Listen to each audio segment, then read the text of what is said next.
AI, like this podcast, confabulates presenting ideas as fact. Though our subject in practice is, in a sense, philosophical, this is not a performance of authoritative truth claims. Our goal here, besides pointing you to the original sources, is to experiment and generate new possibilities for thought. Welcome to AI History of Western Philosophy. Today, we're embarking on a really fascinating intellectual journey. We're looking into the mind of Ion of Chios. He's a figure from 5th century BCE Athens who is, well, he's often frustratingly overlooked. When you think of that time, the big names come to mind immediately. Aeschylus, Sophocles, Pericles. Even Socrates was around then, a contemporary of Ion's. Right, giants of the age. Exactly. Yeah. And Ion was right there among them, a genuine polymath. I mean, his creative energy just flowed into this incredible range of genres. Tragedy, history, philosophy, you name it. He really did cover a lot of ground. But here's the tricky part, and what makes him so compelling for us today. He's a paradigmatic thinker, absolutely central in some ways, yet almost everything he wrote survives only in fragments. These pieces, yeah. We're left with these tantalizing glimpses of a much, much bigger picture.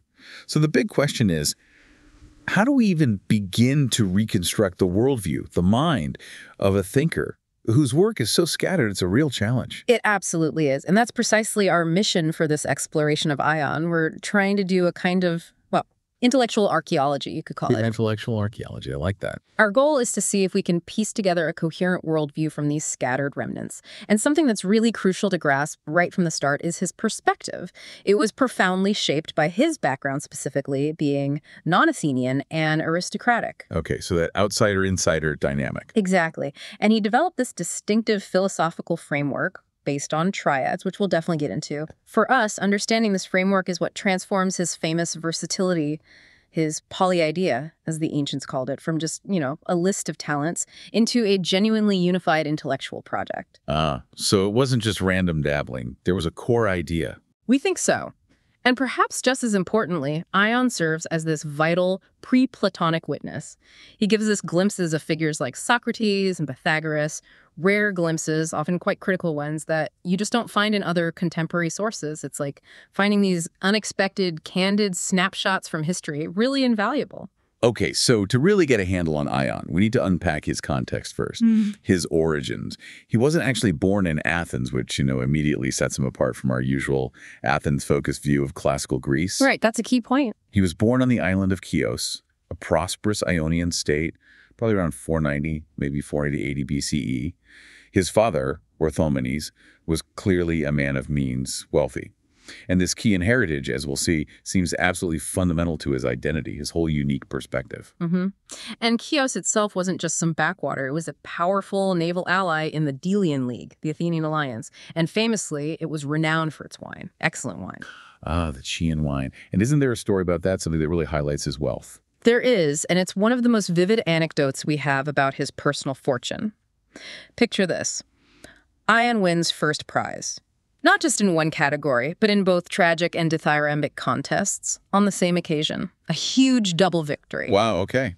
That's impressive. Very. And to celebrate, what does he do? He gifts a pitcher of Chian wine, good Chian wine, to every single Athenian citizen. Every citizen? Seriously? That must have been thousands of people. Exactly. It's an astonishing act of public generosity, a magnificent benefaction. It's a display of wealth and patronage that tells you immediately this is a man of truly substantial means. Only someone incredibly wealthy could pull that off. So he wasn't just intellectually prominent. He had serious financial clout. Definitely. Eventually, he made the move to Athens, probably around 466 BCE. This was the time when Athens was really cementing its position as the undisputed cultural and intellectual hub of the Greek world. It was drawing talent, drawing wealth from all over the Asian. The place to be, basically. The place to be if you were ambitious, yes. And we had a pretty good idea of his active career dates, too. His first tragic production seems to have been between 452 and 448 BCE. And we know he died sometime before the spring of 421 BCE. How do we know that date so precisely? Well, it's confirmed by Aristophanes, actually. In his comedy piece, which was produced in 421, there's a passage that pays this rather graceful, almost elegiac tribute to Ion, implying he'd recently passed away. Interesting. And this connection to Athens, it wasn't just Ion himself, right? It seems like it ran deeper in his family, even leading to tragedy later on. It did, tragically so. Years later, during the Peloponnesian War, around 412 or 411 BCE, His son, Tydeus, was actually executed by the Spartans. Executed. Specifically for his pro-Athenian sympathies, his loyalty to Athens. This shows that there was this deep-seated commitment, or at least alignment, with Athens that extended beyond Ion himself.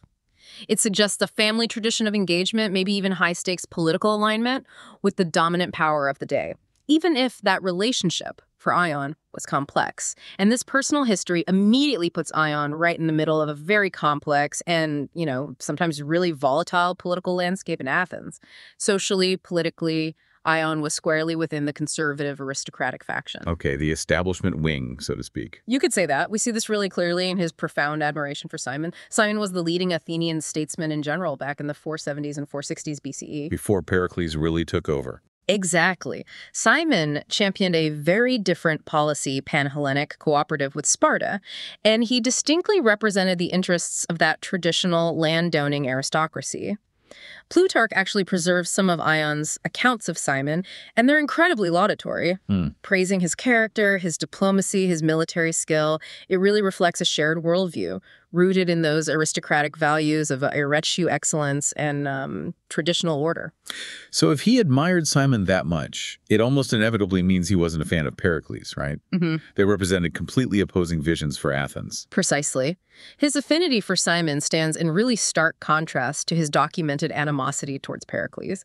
Pericles, as we know, was the architect of Athens' radical democracy, its imperial expansion from the 450s onwards.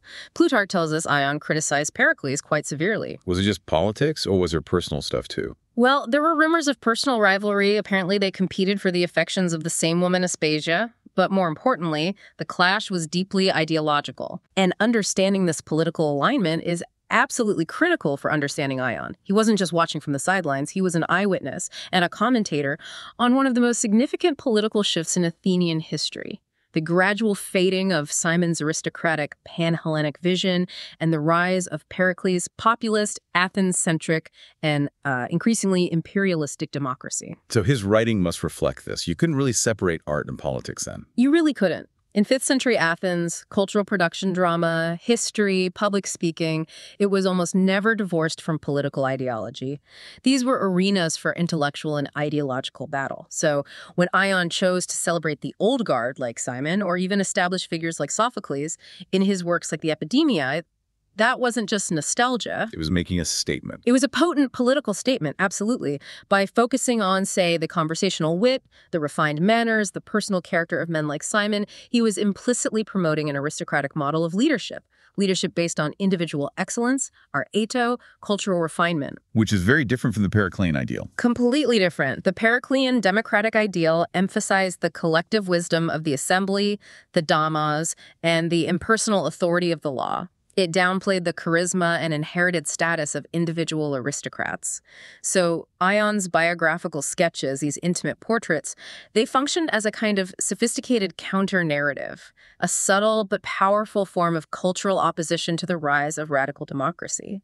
It sounds like he was deeply political, but not just political. He was also immersed in a very specific social and cultural world too, wasn't he? Yeah. Moving in the highest literary circles. Oh, absolutely. He was personally acquainted with Aeschylus and Sophocles, the undisputed giants of tragedy. He even competed against Euripides, actually came third behind him in one contest. So he knew everyone who mattered in the art scene. Pretty much. And his memoirs, the Epidemiae, are such a treasure trove because they preserve these absolutely priceless, intimate little stories about these figures. Like what? Give us an example. Well, you get anecdotes like Aeschylus being very dignified and reserved at dinner, apparently quite different from some of the more boisterous personalities. And then there's that wonderfully vivid account of a symposium, a drinking party on Chios. Ion was there, and he chatted with Sophocles, who was serving as a general at the time. Sophocles the general, not just the playwright. Right. And according to Ion, Sophocles showed this playful, witty side. He cleverly flirted with a slave boy serving the wine. It's these little human moments, these glimpses of personality that offer a kind of detail and psychological insight you just don't get from the grand histories of Herodotus or Thucydides. They were focused on, wars and politics on a grand scale.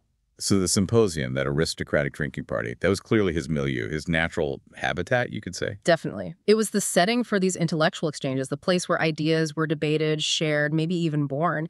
And a lot of his surviving work, especially his elegiac poetry, is quintessential symposium literature. It focuses on themes like wine, friendship, conviviality, sophisticated conversation. And this wasn't just an Athenian thing for him. You mentioned he had wider connections. Absolutely. His network within these aristocratic circles was genuinely Panhellenic. We have an elegy, for instance, that seems to have been written for a symposium held in Sparta, possibly hosted by King Archidamus II himself. Wow, Sparta. So he really moved between these different power centers. He did.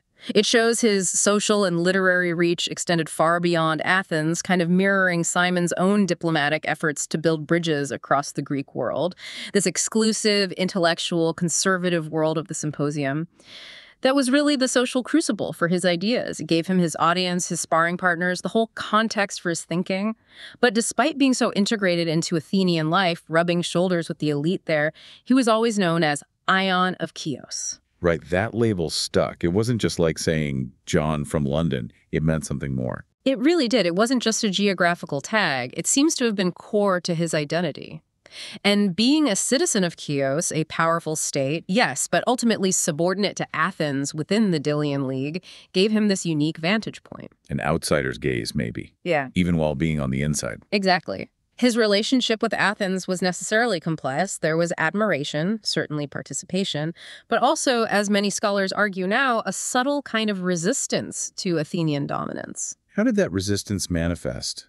We see it most clearly, perhaps, in his historical work, the Chiopaisis, the foundation of Chios.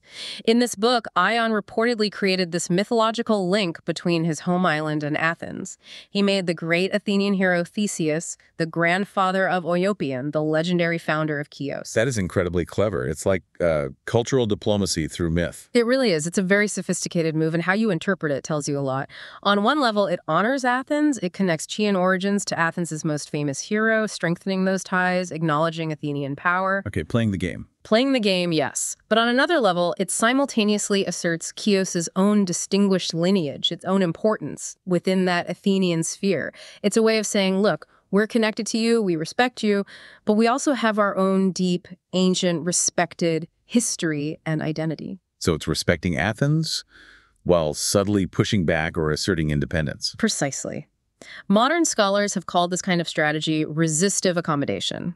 It's a clever way for an intellectual from an allied but subordinate state to navigate the huge cultural and political pressures of Athenian hegemony while still preserving a distinct local identity. It shows a really nuanced understanding of power dynamics and cultural influence. He was living within the empire, but he wasn't entirely of it, if that makes sense. He always kept that Chian perspective. Okay, so we've painted a picture of Ion's background, his contexts, the aristocratic Chian intellectual navigating Periclean Athens. Now let's turn to his actual work, or, the fragments we have left.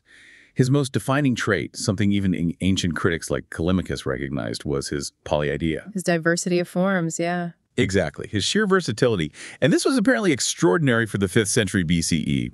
It was an era where writers were increasingly starting to specialize. You were a tragedian or a historian or a lyric poet. But Ion, he seems to have moved with incredible ease between genres. Poetry and prose, drama and history, public performance, and more private reflection. A real literary chameleon. The range is just staggering when you look at the evidence from surviving fragments and testimonia comments from later ancient authors. I mean, just listen to this list.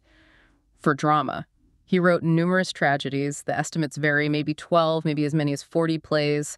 We still know at least 11 titles, like Agamemnon, Laertes, and he wrote satyr plays, too, like Omphale, which suggests he could handle those more comedic mythological themes as well. Okay, so a major playwright. What else? Then there's his lyric poetry, dithyrambs, those choral hymns, often for Dionysus, encomias, songs of praise, paeomons, hymns to other gods, scholia, those were the drinking songs, perfect for the symposium, elegies, too. A lot of this was clearly designed for performance in those sympotic settings we talked about. Right, fitting his social context. Exactly. Beyond that, we have evidence for other verse, epigrams, short-pointed poems. There's even a slight possibility he might have tried his hand at comedy, though that's less certain. Wow. Poetry, drama. What about prose? You mentioned that earlier. Yes, and his prose works are arguably his most historically significant contributions, especially for us trying to reconstruct his thought and his world. We know about his local history, the Chian, the foundation myth we discussed, Right. but even more groundbreaking were his biographical memoirs, the Epidemiae. That translates roughly as visis or sojourns. This might actually be the earliest example of the biographical memoir genre in all of European literature. The first memoir. That's a big deal. It's a huge deal. And the surviving fragments, mostly saved for us by Plutarch, are invaluable. They aren't dry history. They give us those intimate personal anecdotes we mentioned. Simon being clever, Aeschylus being reserved, Sophocles flirting. The human details. Exactly. The kind of personal detail and psychological insight that's almost completely missing from the grand historical narratives of Herodotus or Thucydides. And then, crucially, there's his philosophical treatise, the Triagmos. The philosophical core. Yes. And there are even mentions of other more obscure works, a Prosputicon, maybe an account of an embassy he went on, hypomnemata, which means something like notes or memoirs, perhaps another collection. The sheer breadth of this output really marks him out. He was a man whose intellectual curiosity just couldn't be contained in one box. So he was celebrated as a tragedian, enough to be included in the Alexandrian canon later on. But it sounds like the critics weren't always blown away by his plays. You mentioned Pseudo-Longinus earlier. Right. While Ion clearly had a successful career in the Athenian theater, he won top prize at least once, which was a no mean feat. The influential critic Pseudo-Longinus, writing centuries later, offered a rather qualified assessment. Damning with faint praise, maybe. A bit like that, yeah. He described Ion's plays as essentially faultless, elegant, polished, perfectly crafted, almost too perfect. But, and this is the crucial but, they lacked what Longinus called inspired boldness. They didn't have the raw emotional power, the gut punch of a true masterpiece like Sophocles' Oedipus Rex. Ouch. And didn't Longinus have a famous line about that? He did. The famous quip is, "No one in his right mind would trade the Oedipus for all of Ion's tragedies combined." That's pretty brutal. It suggests he was admired more for his technical skill, his craftsmanship, his wit maybe, rather than profound tragic vision or that deep emotional resonance. Exactly. It paints a picture of a playwright whose style perhaps mirrored his urbane, sophisticated persona we see elsewhere, admired for technical perfection, elegant expression, maybe valued more for the intellectual pleasure he provided in the symposium than for delivering that raw, cathartic experience in the theater. So his tragedies become another facet of this polished intellectual identity. No, this is where it gets really interesting for me. Because this amazing diversity, this poly idea, it wasn't just him showing off different skills, right? You suggested earlier there's a deeper connection, a kind of unifying principle behind it all. That's the argument, and I think it's a powerful one. The core idea is that Ion wasn't just versatile. His diverse works were all, in a sense, exploring or illustrating a single, unified philosophical concept. Yeah. His triad of intelligence, strength, and luck. Sumises, Kratos, Tuche. Exactly. His philosophical work, the Triagmos, which we're about to dive into properly, articulates the principles. And you can see these principles as the theoretical underpinning for his dramatic creations, his biographical sketches, maybe even his historical writing. How does that connection work in practice, say, with tragedy? Well, think about what Greek tragedy is. It's almost fundamentally a dramatic exploration of the interplay between those very forces. A hero comes up with a plan that's their sunesis, their intelligence. They then need the kratos, the strength or power, the capacity to actually do it. But then, almost inevitably, there's the intervention of something beyond their control. Divine will, fate, or just sheer random chance tuche. That unpredictable element that can make or break everything. It's highly likely, I think, that Ion's own tragedies were consciously structured around this explicit philosophical framework. He was showing his philosophy in action on stage. And that makes perfect sense for his memoirs, too. When he's analyzing someone like Simon, a successful statesman, you can see it as a case study. Simon's success was down to his strategic intelligence, sunesis, his political and military power, kratos, and let's face it, probably a decent amount of good fortune, tuchi, along the way. Precisely. So the Triagmos shouldn't be seen as just the separate, isolated philosophical text he happened to write on the side.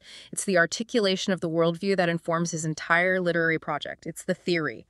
And his tragedies and memoirs, they are the compelling case studies, the illustrations. So that's the true meaning of Ion's polyidia. It's not just variety for variety's sake. It's an integrated system. That's the argument, a testament to his ambition to create this unified way of understanding the world, applied across different genres and different aspects of human experience.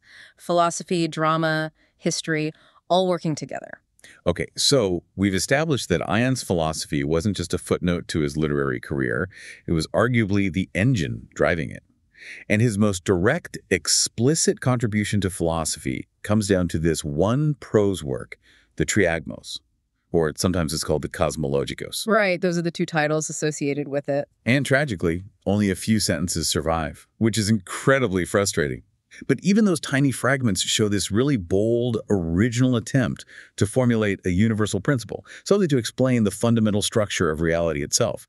It puts him squarely in that pre-Socratic tradition of big-picture thinking. Absolutely. And the most significant surviving fragment is its opening line.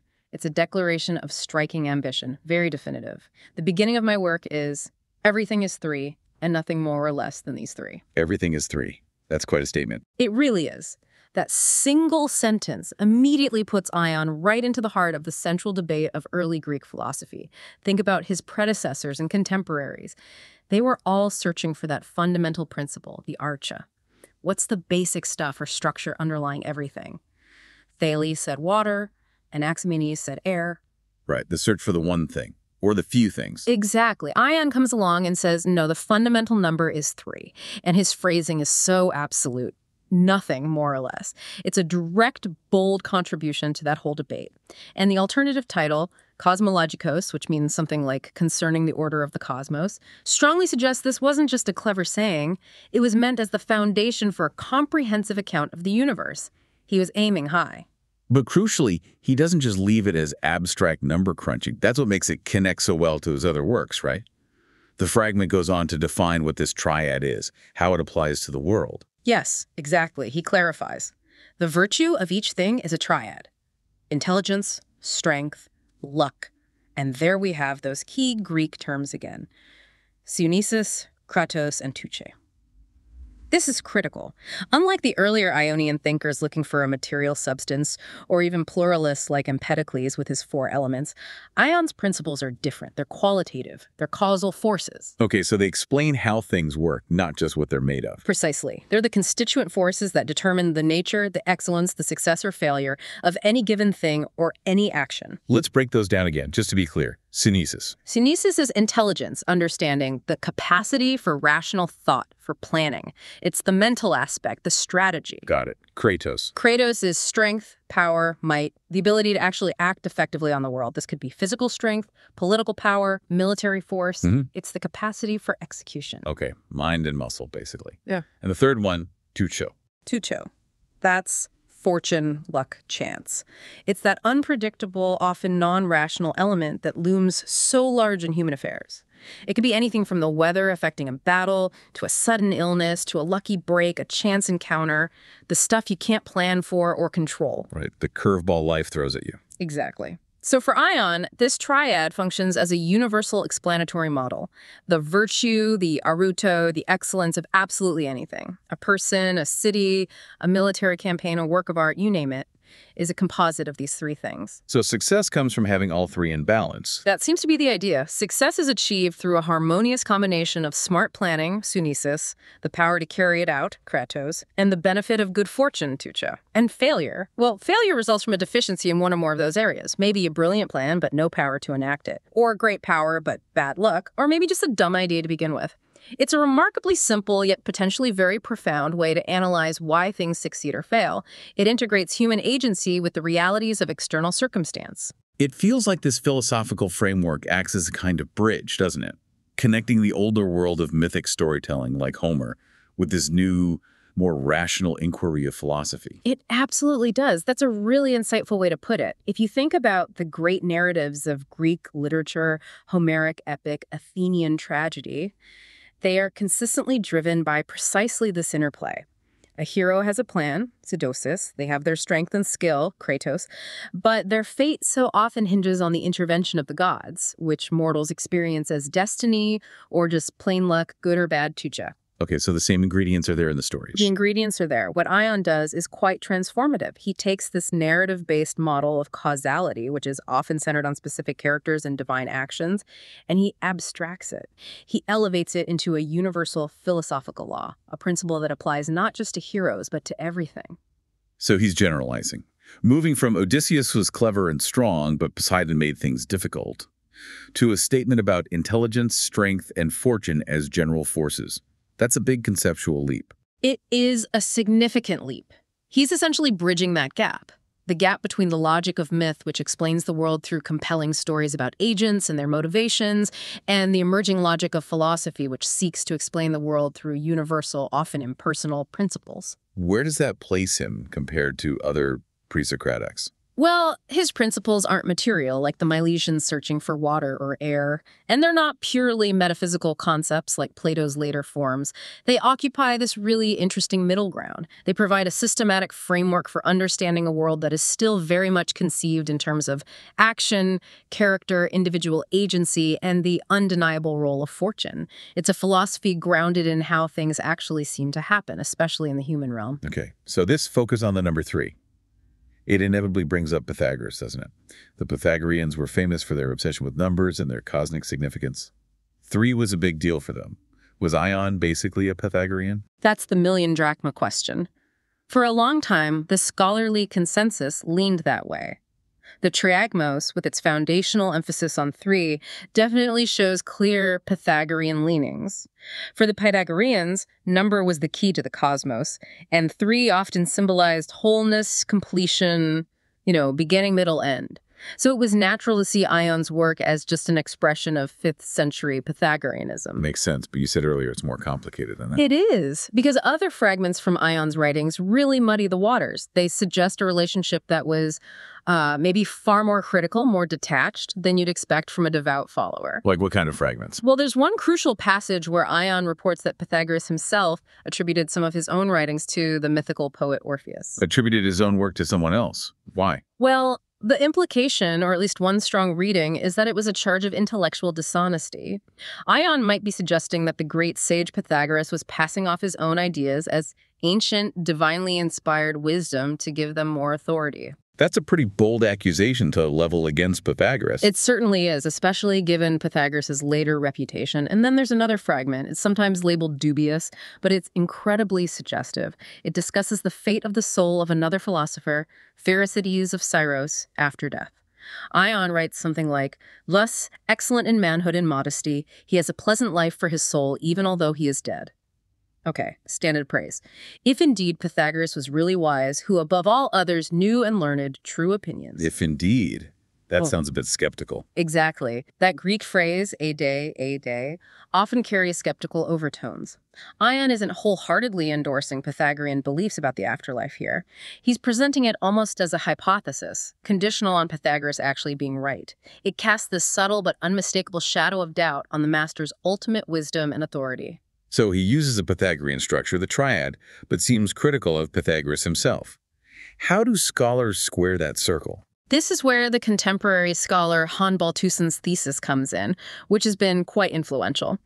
He suggests Ion was essentially playing the Pythagorean. Playing the Pythagorean, what does that mean? It means Ion wasn't necessarily a committed disciple, dogmatically accepting every Pythagorean belief. Instead, he was engaging with Pythagorean ideas which were clearly fashionable and intellectually stimulating at the time in a sophisticated, maybe even slightly playful or parodic way, especially for his intended audience, that educated, elite, sympathetic crowd who would appreciate intellectual subtlety and critical distance. So, using the language without buying the whole package? Exactly. It's a way to reconcile the Pythagorean form of the Triagmos, the focus on 3, with the skeptical tone of his other remarks about Pythagoras. It paints Ion as a knowledgeable participant in the philosophical debates, someone who could use the fashionable language, but who always maintained his own independent, critical perspective. He was thinking with Pythagoreanism, perhaps, but not necessarily as a Pythagorean, a keen observer and debater, not just a follower. Ion wasn't thinking in isolation, of course. He was right in the thick of it, intellectually speaking. The mid-5th century BCE was this incredibly vibrant period for Greek thought. You had these sophisticated pluralist systems emerging, largely trying to respond to the really radical challenge posed by Parmenides and his Eleatic monism. Right, Parmenides argued reality is just one unchanging thing, and all the change we see is illusion. That must have shaken things up. It really did. It forced philosophers to rethink everything. How can we account for the world of change and diversity we experience every day if the underlying reality has to be fundamentally stable and unified, as Parmenides argued?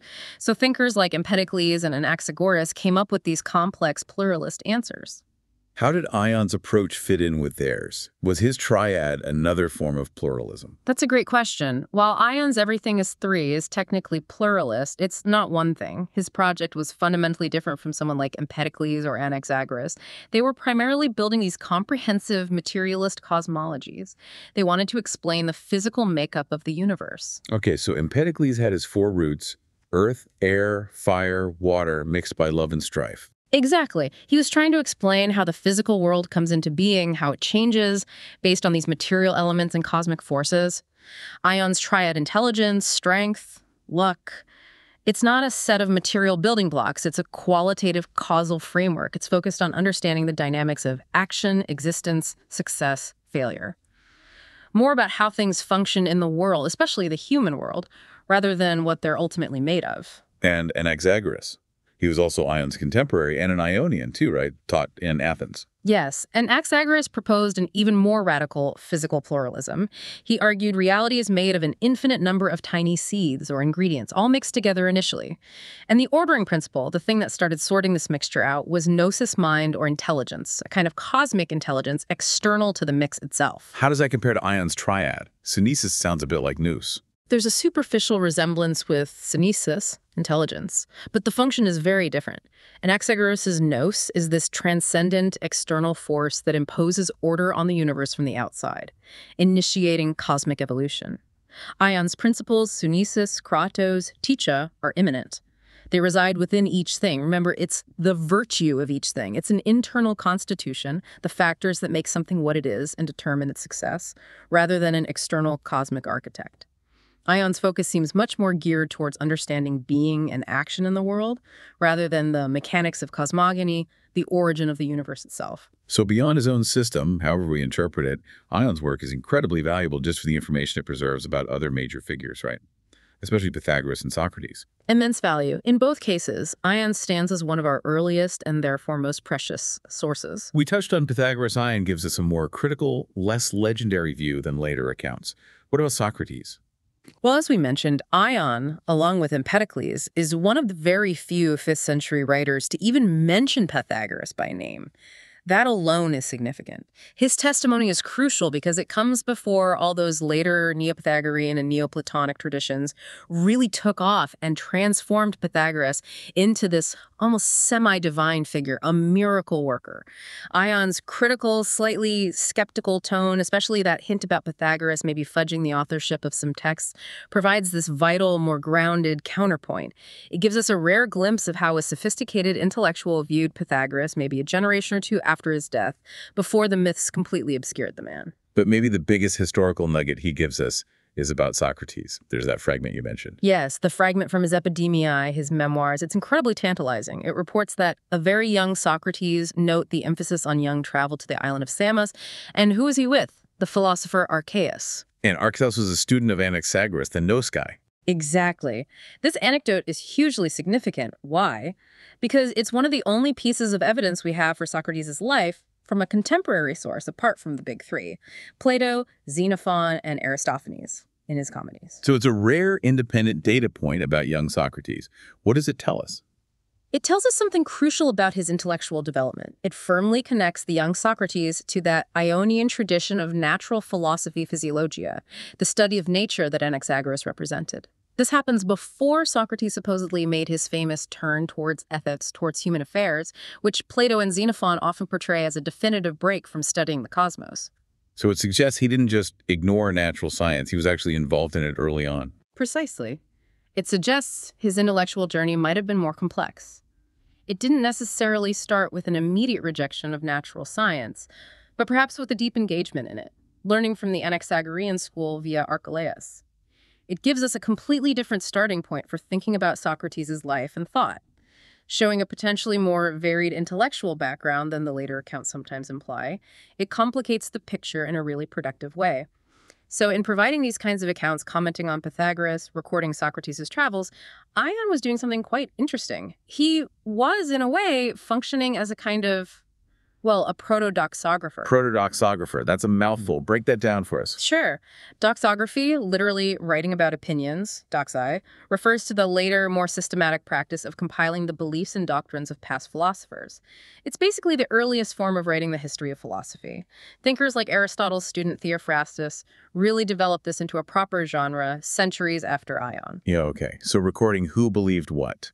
Exactly. And look at what Ion does. In the Triagmos, he's engaging directly with and commenting on the ideas and even the reputation of a philosophical predecessor, Pythagoras. In the Epidemia, he's recording the travels, the associations, the anecdotes about contemporary philosophical figures like Socrates and Archelaus. So he's doing the same kind of work. Yeah. Just less formally. Precisely. His method wasn't systematic or objective in the way later scholars aimed for. It was personal, anecdotal, filtered through his own literary style and his own philosophical viewpoint. But still, he wasn't just presenting his own ideas in isolation. He saw himself as part of a bigger intellectual conversation. And by chronicling parts of that conversation, even incidentally, he became one of the very first, albeit perhaps unintentional, historians of philosophy. It highlights his unique position. He was both a creator of philosophical ideas and an observer of the philosophical scene around him. That makes his fragments doubly valuable for understanding the intellectual energy of classical Greece. #V, contemporary scholarly reception and debates, reconstructing a ghost. It's interesting how reputations ebb and flow. For a long, long time in modern classical scholarship, Ion of Chios was, well, kind of a nobody. A footnote figure. Definitely lingered in the margins. His name might crop up when discussing tragedy or early prose, but he was hard to pin down. The fact that his work was so fragmented and that he wrote across so many genres, it made him difficult to categorize, easy to overlook. People used to say he resided mostly in the shadowy world of footnotes. That's a good description of his status for much of the 20th century. Foundational work was done, of course, by scholars like Felix Jacobi, who collected the fragments of Greek historians, and M.L. West, who edited early Greek philosophy fragments. They gathered the pieces. But a really comprehensive deep dive into his significance across all his activities, that was missing. But that changed, right? There was a turning point. Yes, dramatically. The big shift really came with the publication of an edited volume in 2007 titled The World of Ion of Chios. It brought together 16 international scholars, and they meticulously examined every aspect of Ion, his tragedies, his poetry, his history, his politics, his philosophy, everything. So a full-scale reevaluation. Absolutely. That book was a landmark. It signaled this collective recognition that, hey, this guy is actually really important and deserves serious attention. It laid a completely new foundation for all the research that's come since. It was like Ion finally stepped out of those shadowy footnotes and onto the main stage of classical studies. So now that he's on the main stage, what are the big debates surrounding him? I imagine his philosophy, the Triagmos, is still a hot topic. Well, is it serious philosophy or not? That remains a central modern debate, yes. Was the Triagmos intended as a serious contribution to philosophical cosmology, or was it something else? The case for seriousness has some solid ancient backing. The Suda, that huge Byzantine encyclopedia from the 10th century, explicitly calls Ion a philosopher, alongside historian and tragedian. So ancient sources took him seriously as a philosopher. Some did. And the 4th century BCE orator Isocrates actually lists Ion in the company of major pre-Socratic thinkers like Empedocles, Parmenides, Melissus. That suggests he was seen as playing in the same league. Plus, the Triagmos fragment itself, that absolutist claim everything is three and nothing, more or less. It sounds like the kind of grand universalizing statement typical of pre-Socratic cosmology. It has that ambition. But then you have those fragments where he seems skeptical of Pythagoras. How does that fit with being a serious system builder? Exactly. That's the core of the counterargument. Those skeptical remarks we discussed earlier, they introduce this tension. They suggest a critical distance, maybe even a playful irony, that feels somewhat inconsistent with someone laying down a dogmatic, philosophical system they expect everyone to follow rigidly. So maybe he wasn't building a system in that sense.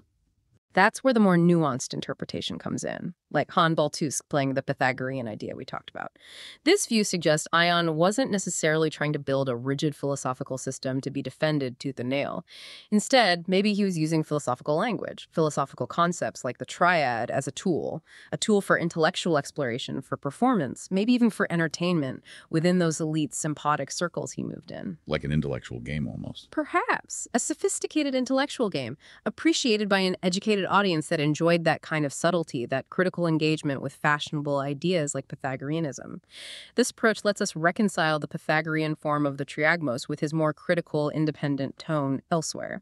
It suggests a philosopher who was deeply engaged with ideas, wrestling with them, maybe performing them, rather than simply adhering to a fixed doctrine. He was serious about thinking, perhaps, but maybe not a system builder in the way we might think of Plato or Aristotle later. Okay, besides the philosophy debate, another really influential way scholars look at Ion now is through a political lens, right?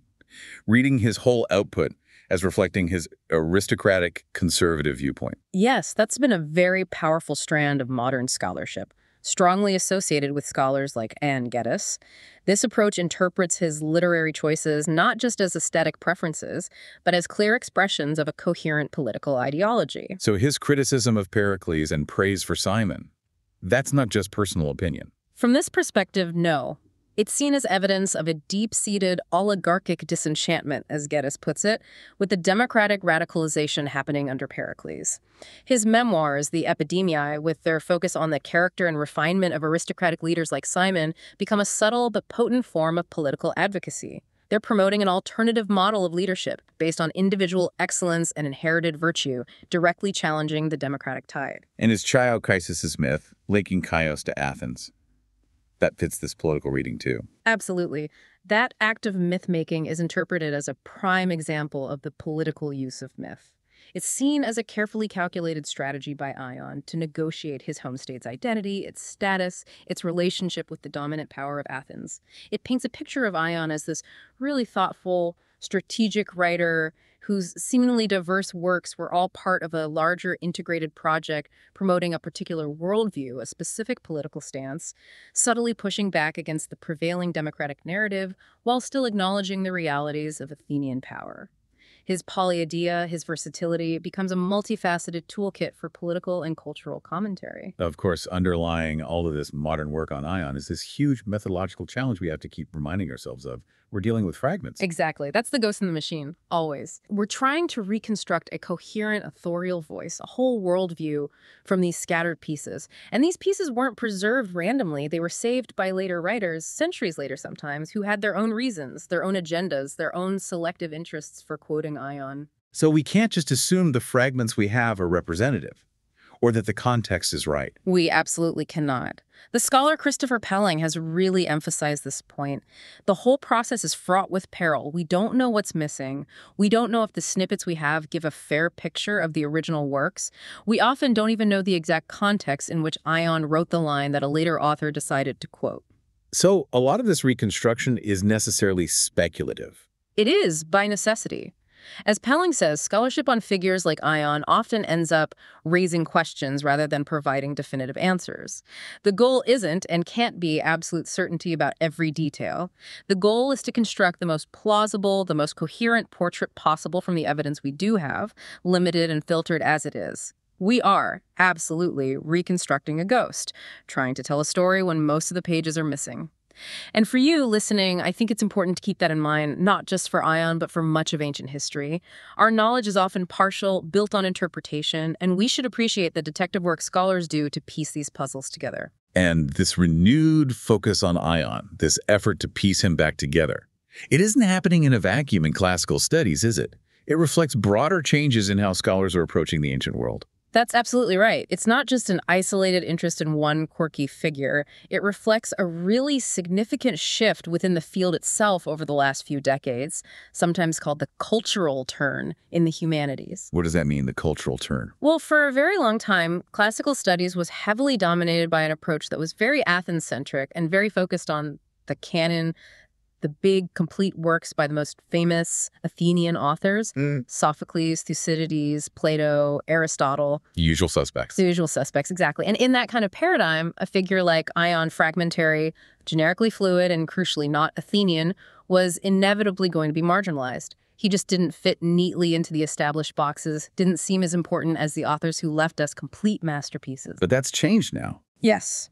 Recent decades have seen this cultural turn influence classics, prompting scholars to look beyond just the major texts and ask new kinds of questions.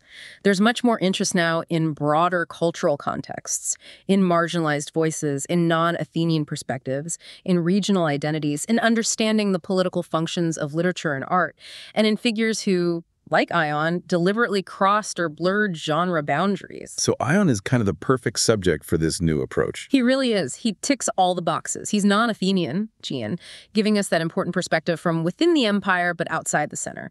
He's an aristocrat, offering a counter-narrative to the dominant democratic ideology.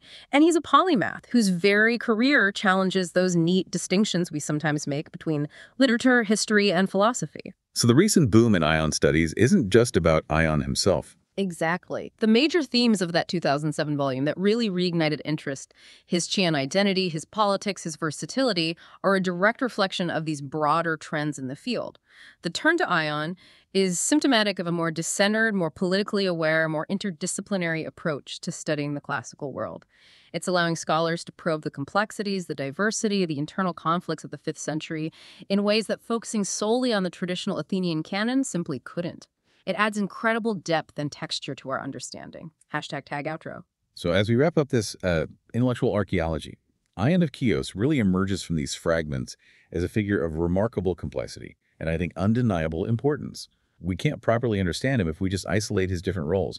Poet, historian, philosopher, his defining trait, that polydad, wasn't just him showing off his skills. It seems to have been part of an integrated intellectual project. A unified vision. Yeah.